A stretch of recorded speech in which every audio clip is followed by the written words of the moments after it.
وَبِالْآخِرَةِ هُمْ يُوقِنُونَ, اور آخرت پر یہ یقین رکھتے ہیں. اب یہ بہت اہم پوائنٹ ہے یہاں پر کہ ایمان غیب کے بارے میں اللہ نے کہا کہ غیب پر ایمان لاتے ہیں, یعنی اللہ پر ایمان لاتے ہیں, رسالت پر ایمان لاتے ہیں, لیکن آخرت کے بارے میں کہا کہ آخرت پر یقین رکھتے ہیں. اب ایمان لانے اور یقین لانے میں تھوڑا سا فرق ہے.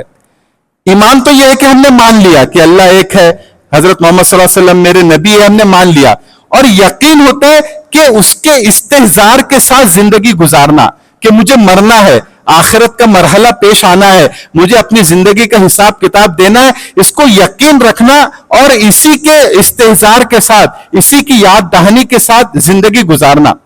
اب آپ دیکھیے اسلام کے جو 3 بنیادی عقائد ہے, توحید یعنی اللہ کو ایک ماننا, رسالت یعنی رسول اللہ کی نبوت کو ماننا, اور تیسرا آخرت مطلب مرنے کی بعد کی زندگی کو ماننا.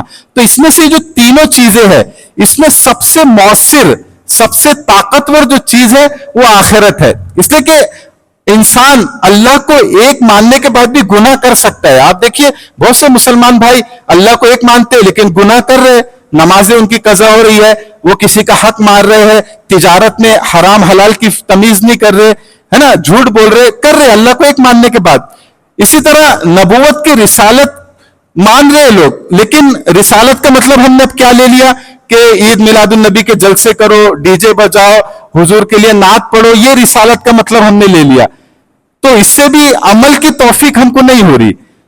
تیسری جو چیز ہے آخرت پر یقین, یہ سب سے زیادہ مؤثر ہے انسان کو عمل کروانے کے لیے.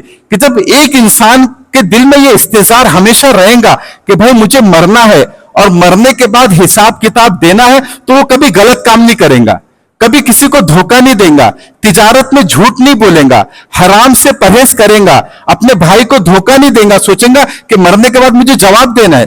تو جتنا آخرت کا یقین مضبوط رہے گا اتنا گناہوں سے بچنا آسان ہوگا, اتنا انسان نیک راستے پہ چلیں گا, اس کے لیے چلنا آسان ہوگا. تو اس لیے کہا گیا آخرت پر یقین رکھتے ہیں. غیب کا تو کہا کہ ایمان لاتے ہیں, لیکن آخرت پر یقین رکھتے ہیں.